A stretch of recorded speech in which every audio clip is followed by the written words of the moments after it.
Tony D and little Joan in the background, and this is your screenwriter's rant on 3 trailers that I feel use the music to a degree that overwhelms the story.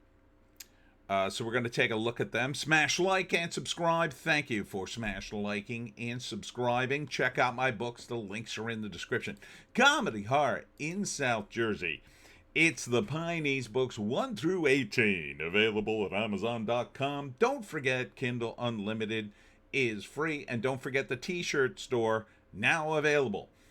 All right, so you got Anniversary, Ballad of a Small Player, starring Colin Farrell, and Signs of Life. So let's look at Signs of Life first.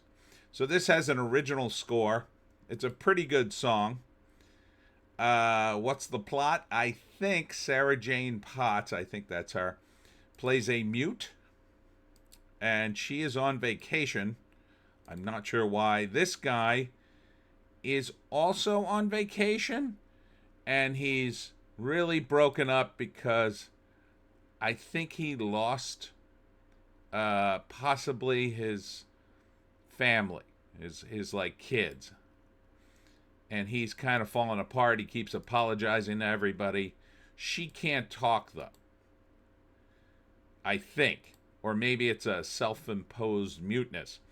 But if you watch the trailer, what you get is essentially a musical montage and images that imply scenes but don't actually tell you what's going on. Written and directed by Joseph Milson. Now, I'm big, and here's the music, and Dudley. Now, I'm big on using music in my stuff. I'm not saying it's necessarily a negative, but when you're doing a trailer and no one knows your deal, you have very little time to sort of tell people what the story is or give them an idea of what they're even going to see. And you have to give them some idea of what they're going to see. I mean, otherwise, how do you know to go to see the movie?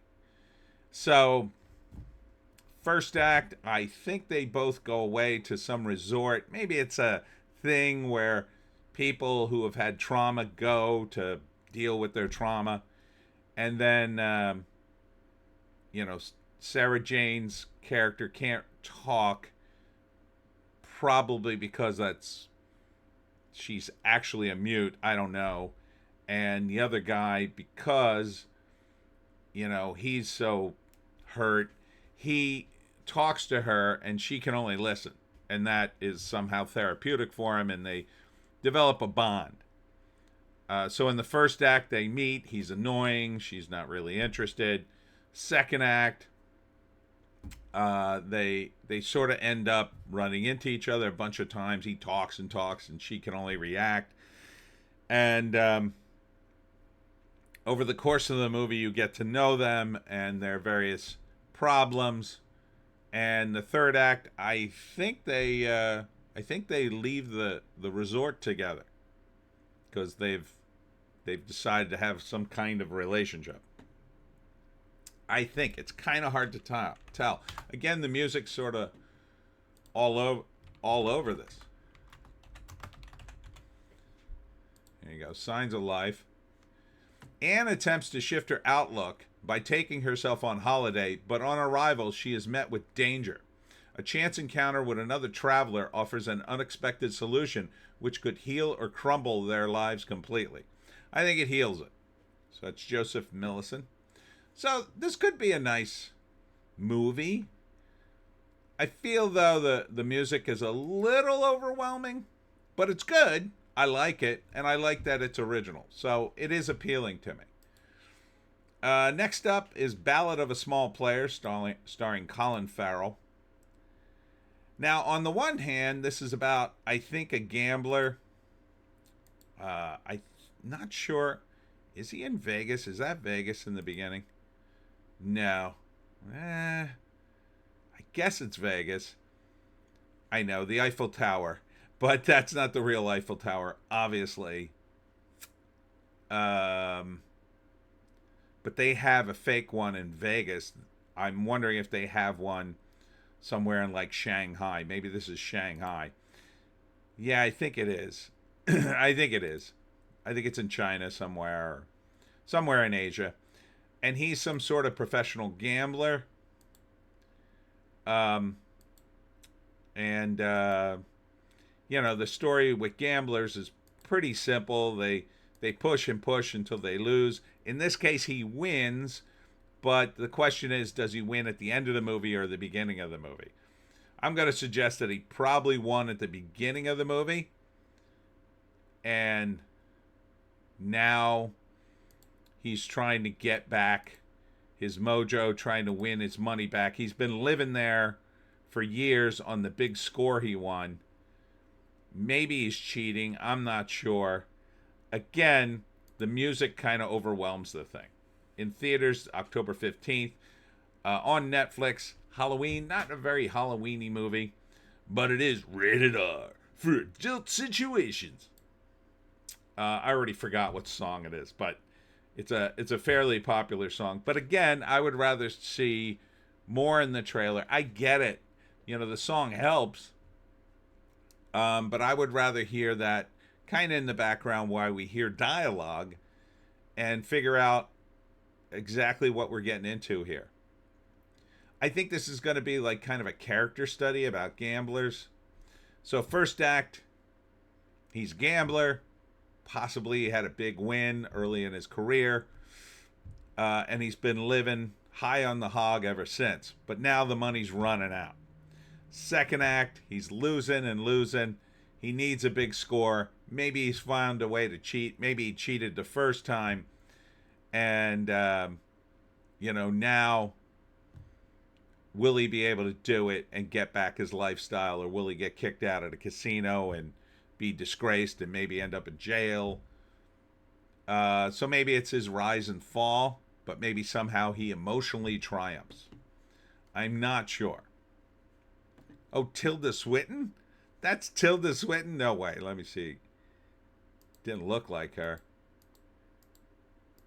There's Tilda Swinton. Oh, that's her. Let's see. That's Tilda Swinton? Really? Man, that doesn't look like her. Let's see if I can find a write-up here.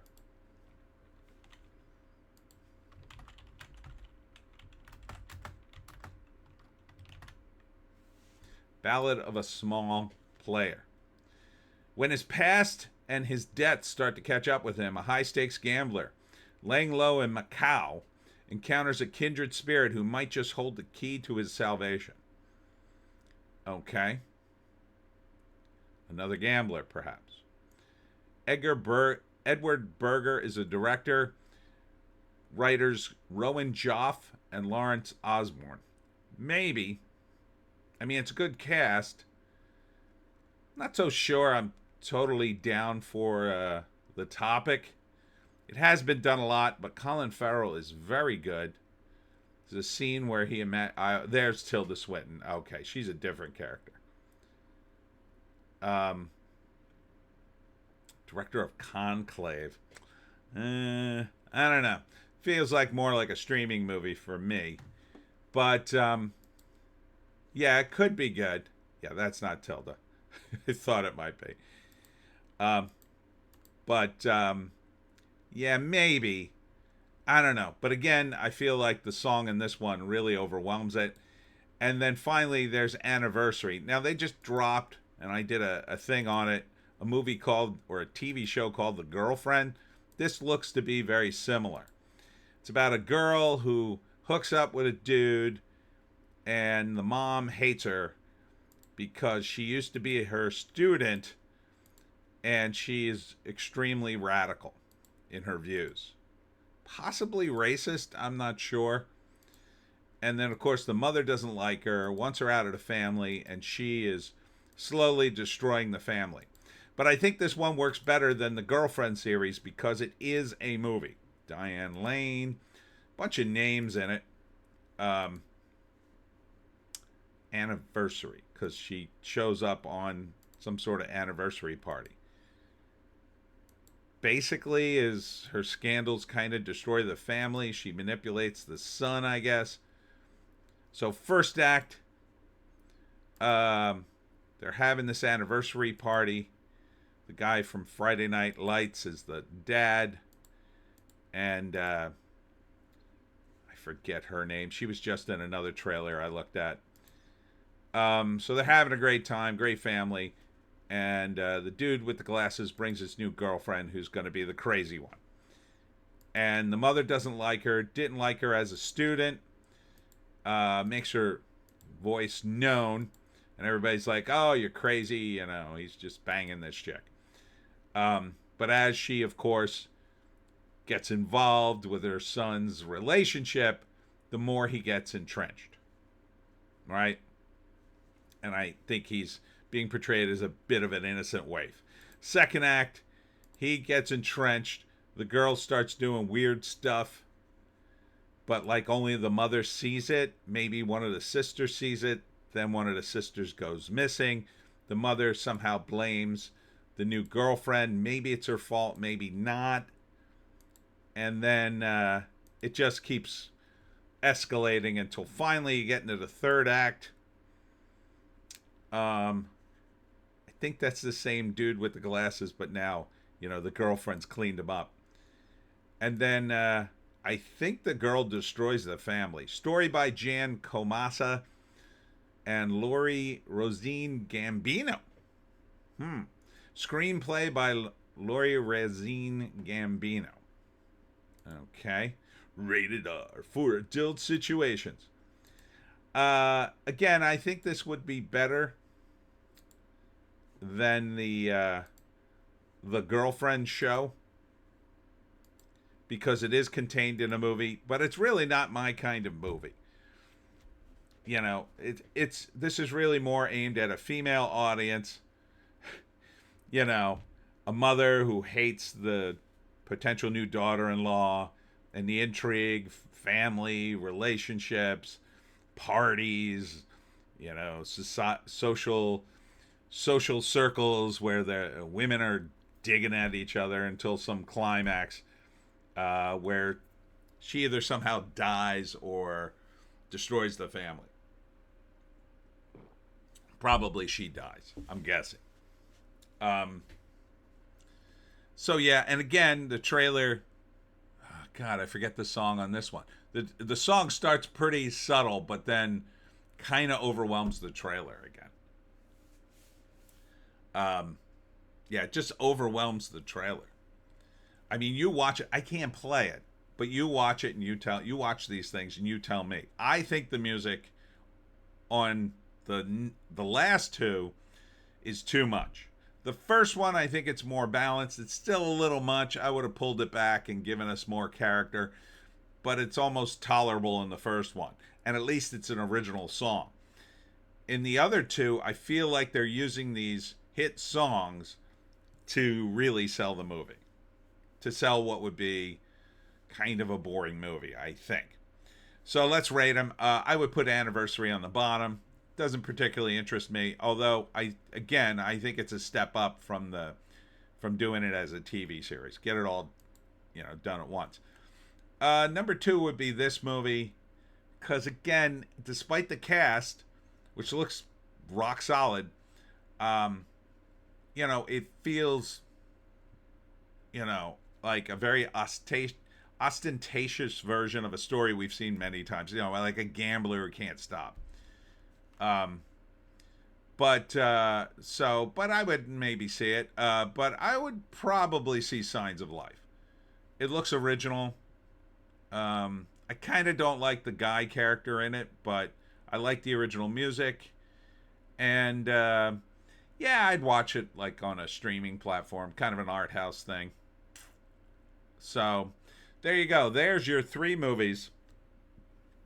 But tell me in the comments what you think of the music on all 3 of them. Because I think, like I said, this one, it's mostly balanced, but the other 2, I feel like the song is really selling the movie, if you know what I mean. But that's it for me, Tony D and Little Joan. Check us out on the green site, the orange site, and the black site for more videos. Check me out Thursday at, what is it? The Jane's Tea House. Jane's Tea House. I just found out, now I knew it was going to be a pay for thing because there's going to be food. So it's $10. I didn't realize what the price was until now. It's $10, so not bad. You're going to get, food is included in that, I believe, and tea. It's going to be a little girly, but that's cool. It's a tea house. That's why it should be. And I'm going to tell my stories about the Jersey Devil. People are going to eat little cucumber sandwiches and ask me questions. It should be a fun time. That's in Haddon Heights, 7 to 9 on Thursday. And, of course, Saturday, I'm really psyched for the New Jersey Folk Festival. It looks like the weather's going to hold, so that'll all be good. And then Sunday, if the weather continues to hold, and I think it will, I'll be down in Bridgeton for the second day of the Peach Festival. So it's going to be a big weekend. Hope to see you there. We'll see you